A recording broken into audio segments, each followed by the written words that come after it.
Hi dears, എല്ലാവർക്കും പുതിയൊരു വീഡിയോയിലേക്ക് സ്വാഗതം. ഇന്ന് ഞാനിവിടെ എടുക്കാൻ പോകുന്നത് 10th രണ്ടാമത്തെ ചാപ്റ്റർ ആയിട്ടുള്ള chemical reactions of organic compounds എന്ന ചാപ്റ്ററിലെ അടുത്ത ടോപ്പിക്കാണ്. അപ്പം നമ്മളിപ്പം 5 കെമിക്കൽ റിയാക്ഷൻസിനെ കുറിച്ചിട്ടാണ് നമ്മൾ ഡിസ്കസ് ചെയ്തുകൊണ്ടിരിക്കുന്നത്. അതിൽ 2 എണ്ണം നമ്മളിപ്പോൾ പഠിച്ചു, സബ്സ്റ്റിറ്റ്യൂഷൻ റിയാക്ഷനും അഡീഷൻ റിയാക്ഷനും. അപ്പോൾ ഇനി അടുത്ത മൂന്നാമതായിട്ട് നമുക്ക് പഠിക്കാനുള്ളതാണ് പോളിമറൈസേഷൻ. സോ എന്താണ് polymerisation? Polymerization is a process in which large number of simple molecules combine under suitable conditions to form complex molecules. അതായത് ഒന്നുമില്ല, നമ്മൾ ചെറിയ ചെറിയ വസ്തുക്കളെ കൂട്ടിവെച്ച് ഒരു വലിയ വസ്തു ഉണ്ടാക്കുന്ന ഒരു പ്രക്രിയയാണ് പോളിമറൈസേഷൻ എന്ന് പറയുന്നത്. നമ്മൾ ചുരുക്കി പറയുകയാണെങ്കിൽ ഈ ഒരു ഡെഫിനിഷൻ്റെ മീനിങ് എന്ന് പറഞ്ഞാൽ കുറച്ച് ചെറിയ ചെറിയ സാധനങ്ങൾ എടുത്തു വെച്ചിട്ട് അതെല്ലാം കൂടെ ചേർത്ത് വെച്ച് ഒരു വലിയ സാധനം നമുക്ക് ഉണ്ടാക്കിയെടുക്കുന്ന ഒരു പ്രോസസ്സിന് പറയുന്ന പേരാണ് പോളിമറൈസേഷൻ. അതായത് ഞാനൊരു എക്സാമ്പിൾ പറയാം. നമ്മളിടുന്ന മാല അല്ലേ, നമ്മളിടുന്ന മാല എങ്ങനെയാണ് ഉണ്ടാക്കുന്നത്? നമ്മുടെ മാലയിൽ ചെറിയ ചെറിയ മുത്തുകളുണ്ട് അല്ലേ. ഈ ചെറിയ ചെറിയ മുത്തുകളെല്ലാം കൂടി നമ്മൾ കോർത്താണ് വലിയൊരു മാല ഉണ്ടാക്കുന്നത്. അങ്ങനെയുള്ള ഒരു പ്രോസസ്സിന് അങ്ങനെയുള്ള പ്രോസസ്സിന് പറയുന്ന പേരാണ് എന്ത്? പോളിമറൈസേഷൻ. അപ്പോൾ പോളിമറൈസേഷൻ എന്ന് പറയുന്നത് കുറേ ചെറിയ ചെറിയ വസ്തുക്കളെ ചേർത്ത് വെച്ച് നമ്മൾ ഒരു വലിയൊരു വസ്തു ഉണ്ടാക്കുന്നു.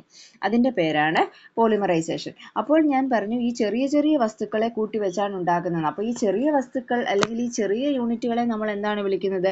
ഈ ചെറിയ യൂണിറ്റുകളെ നമ്മൾ വിളിക്കുന്ന പേരാണ് മോണോമേഴ്സ്. കണ്ടോ, ചെറിയ യൂണിറ്റുകളെ, അതായത് ഇങ്ങനെ ഈ ചെറിയ ചെറിയ മോണോമേഴ്സ് ചേർത്ത് വെച്ചാണ് ഇങ്ങനെ ഒരു വലിയ പോളിമറിനെ നമ്മൾ ഉണ്ടാക്കിയെടുക്കുന്നത്. അപ്പോൾ ഈ ചെറിയ ചെറിയ യൂണിറ്റിനെ വിളിക്കുന്ന പേരാണ് എന്ത്? മോണോമേഴ്സ്. മനസ്സിലായോ? അപ്പോൾ ഈ ചെറിയ ചെറിയ മോണോമറുകൾ കൂട്ടിച്ചേർത്ത് ഉണ്ടാക്കുന്നതിനെയാണ് നമ്മൾ എന്ത് പറയുന്നത്? പോളിമർ എന്ന് പറയുന്നത്. വേറൊരു എക്സാമ്പിൾ പറയാം. ഒരു ട്രെയിൻ നമ്മൾ എടുക്കുവാണെങ്കിൽ അതിൽ കുറേ ബോഗികളുണ്ട് അല്ലേ.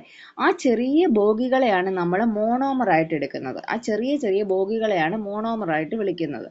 ആ ചെറിയ ചെറിയ മോണോമർ അല്ലെങ്കിൽ ആ ബോഗികൾ എല്ലാം കൂടി ചേർക്കുമ്പോൾ ഒരു വലിയ ട്രെയിനായി മാറുന്നു. അപ്പോൾ ആ ട്രെയിനാണ് പോളിമർ. മനസ്സിലായോ?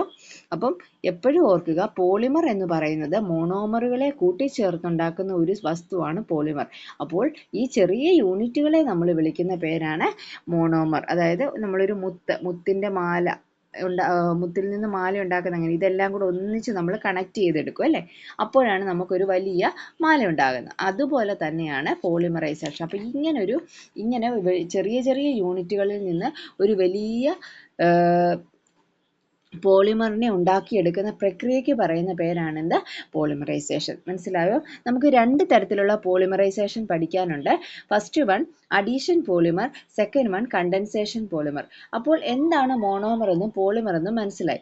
ചെറിയ ചെറിയ യൂണിറ്റുകളെയാണ് നമ്മൾ മോണോമർ എന്നും വലിയ വലിയ യൂണിറ്റുകളെ നമ്മൾ പോളിമർ എന്നും വിളിക്കുന്നു. മോണോമറിൽ നിന്നും പോളിമർ ഉണ്ടാക്കുന്ന പ്രോസസ്സാണ് എന്ത്? പോളിമറൈസേഷൻ. ഇത്രയും കാര്യങ്ങൾ നമുക്ക് മനസ്സിലായി. അപ്പം ഇനി ആദ്യത്തെ നമുക്ക് നോക്കാം, എന്താണ് അഡീഷൻ പോളിമർ.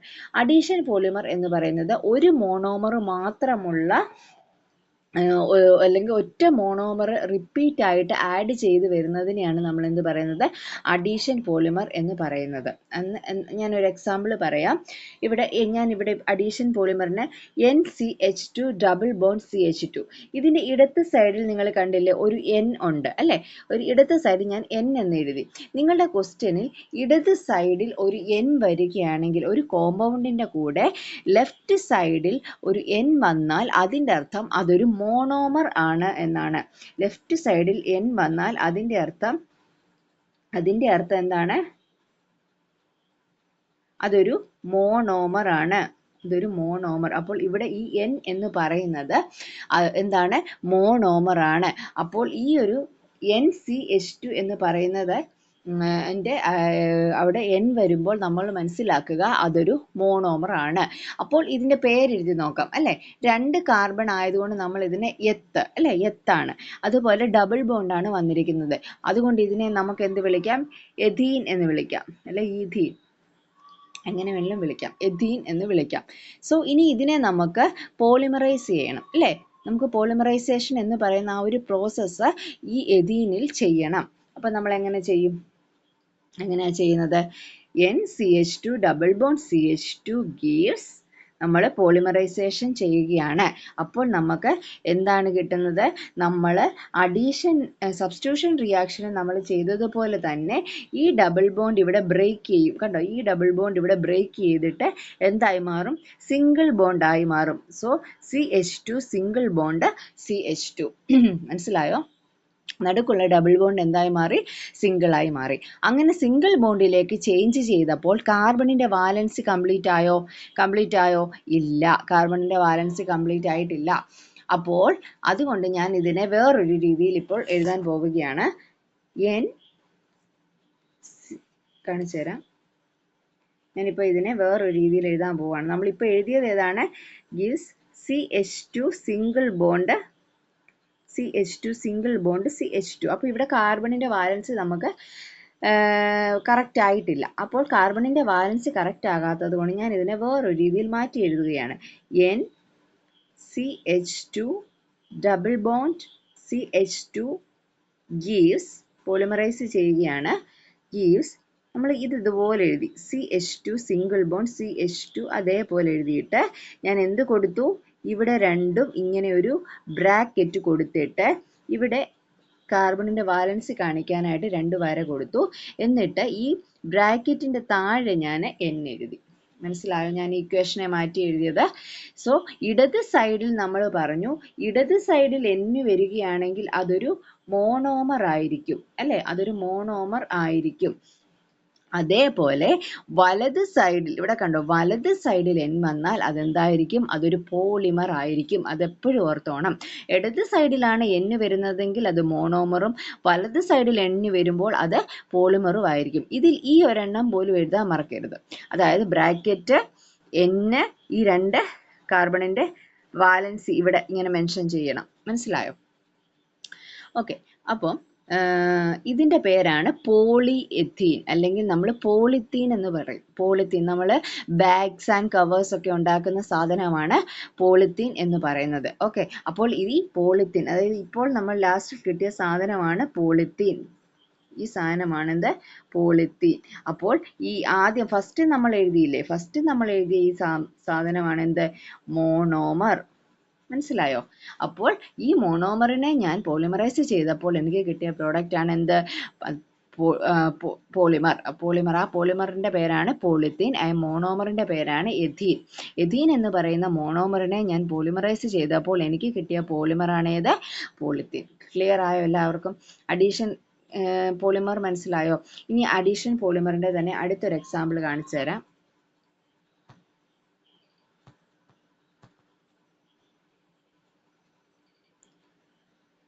അഡീഷൻ പോളിമറിന്റെ അടുത്തൊരു ഇതാണ് ടെഫ്ലോൺ. അപ്പോൾ എന്താണ് ടെഫ്ലോൺ?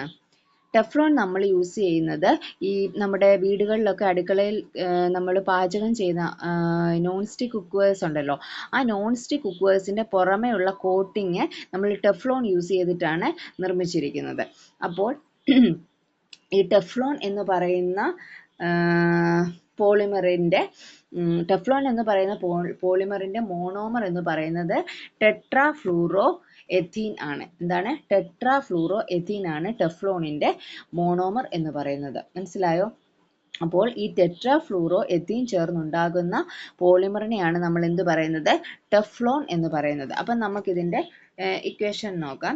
നമ്മൾ പറഞ്ഞിട്ടുണ്ട് മോണോമറിനെ എഴുതുമ്പോൾ നമ്മൾ N ഇടത് സൈഡിലായിരിക്കും ഇടുന്നത് അല്ലേ? അപ്പോൾ N CF2 double bond CF2 gives, എങ്ങനെയാ വരുന്നത്? CF2 അതേപോലെ എഴുതി, ബ്രാക്കറ്റ് ഇട്ടു, വാലൻസി കാണിച്ചു, താഴെ N എഴുതി. മനസ്സിലായോ? F ആണ് ഇത്. ഓക്കെ, അപ്പം ഇതാണ് നമ്മുടെ ടെഫ്ലോൺ അല്ലേ? ഇതാണ് ടെഫ്ലോൺ. അപ്പോൾ ഈ നമ്മൾ ടെട്രാഫ്ലൂറോ എഥീനെ നമ്മൾ പോളിമറൈസ് ചെയ്തിട്ട് നമുക്ക് എന്തുണ്ടായി? നമുക്ക് ടെഫ്ലോൺ ഉണ്ടായി. ഓക്കെ, ഇതാണ് അഡീഷൻ പോളിമറിന്റെ സെക്കൻഡ് എക്സാമ്പിൾ എന്ന് പറയുന്നത്. ഫസ്റ്റ് എക്സാമ്പിൾ നമ്മൾ ഏതാ പറഞ്ഞത്?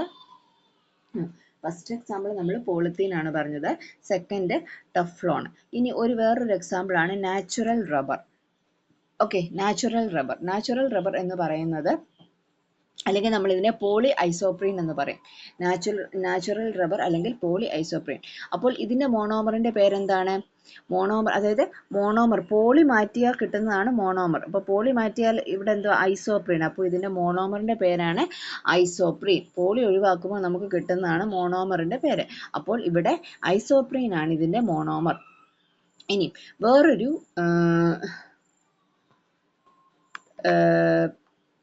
അടുത്ത രണ്ടാമത്തെ പോളിമറൈസേഷൻ ആണ് കണ്ടൻസേഷൻ പോളിമർ.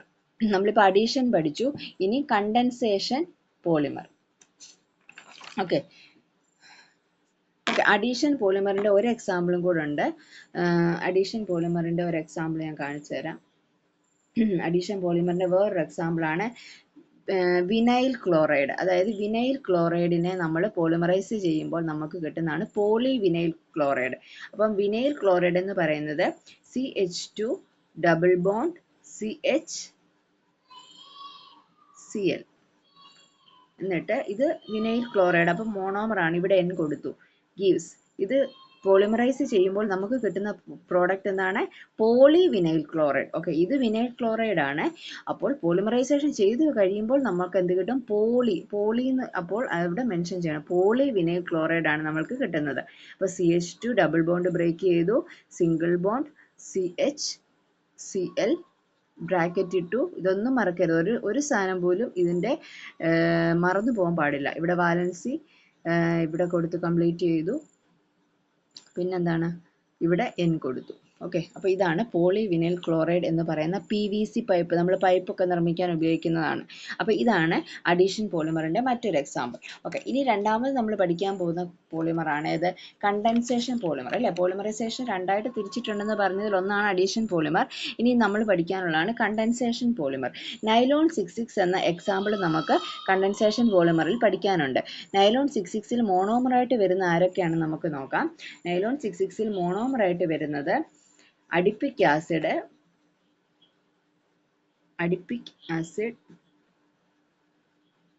പ്ലസ് ഹെക്സാമെഥിലീൻ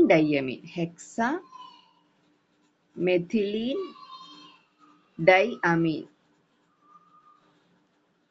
അപ്പോൾ കണ്ടൻസേഷൻ പോളിമറിൽ നൈലോൺ 66 എക്സാമ്പിൾ ആണ് നമുക്ക് പഠിക്കാനുള്ളത്. അപ്പോൾ ഈ നൈലോൺ 66ൽ നമ്മൾ മോണോമറായിട്ട് വരുന്നത് അഡിപ്പിക് ആസിഡും ഹെക്സാമെഥിലിൻ ഡൈയമീനും. അപ്പോൾ ഈ അഡിപ്പിക് ആസിഡും ഹെക്സാമെഥിലിൻ ഡൈയമീനും കൂടെ ചേരുമ്പോഴാണ് നമുക്ക് എന്ത് കിട്ടുന്നത്? നൈലോൺ 66 കിട്ടുന്നത്. അപ്പോൾ നമ്മൾ രണ്ട് വ്യത്യസ്തമായ മോണോമറിനെയാണ് എഴുതിയത്, അല്ലേ? രണ്ട് വ്യത്യസ്തമായ, ഒന്ന് അഡിപ്പിക് ആസിഡും ഒന്ന് ഹെക്സാമെഥിലിൻ ഡൈയമീനും. അങ്ങനെ രണ്ട് വ്യത്യസ്തങ്ങളായ മോണോമർ കൂടി ചേരുമ്പോഴാണ് നമുക്ക് എന്ത് കിട്ടിയത്? നൈലോൺ 66 ഉണ്ടാക്കിയെടുത്തത്. അപ്പോൾ അഡീഷനിൽ നമുക്ക് ഒരു മോണോമർ മാത്രമേ ഉള്ളായിരുന്നു, അല്ലെ? അതായത് ഈഥീനെ നമ്മൾ പോളിമറൈസ് ചെയ്യുമ്പോൾ പോളിത്തീൻ കിട്ടി, അല്ലേ? അങ്ങനെ മോണോമർ ഒരു മോണോമറിനെ മാത്രം നമ്മളാണ് അഡീഷൻ പോളിമറിൽ ഉൾപ്പെടുത്തുന്നത്. പക്ഷെങ്കിൽ കണ്ടൻസേഷൻ പോളിമറിൽ വരുമ്പോൾ രണ്ട് മോണോമർ ഉണ്ടായിരിക്കും. ആ രണ്ട് മോണോമർ കൂടി ചേർന്ന് ഉണ്ടാകുന്ന പ്രോഡക്റ്റ് ആണ് ഇവിടെ വരുന്നത് കണ്ടൻസേഷൻ പോളിമറിൽ വരുന്നത്. അപ്പോൾ മനസ്സിലായല്ലോ. അപ്പോൾ കണ്ടൻസേഷൻ പോളിമറിൻ്റെ എക്സാമ്പിൾ നിങ്ങൾക്ക് നൈലോൺ 66 ആണ് പഠിക്കാനുള്ളത്. സോ ഇത്രയും പോളിമറുകളെ പറ്റിയാണ് നമുക്ക് പഠിക്കാനുള്ളത്. അപ്പോൾ എല്ലാവർക്കും ഈ പറഞ്ഞതെല്ലാം മനസ്സിലായെന്ന് വിചാരിക്കുന്നു. ഓക്കെ, അപ്പോൾ അടുത്ത വീഡിയോയിൽ കാണാം.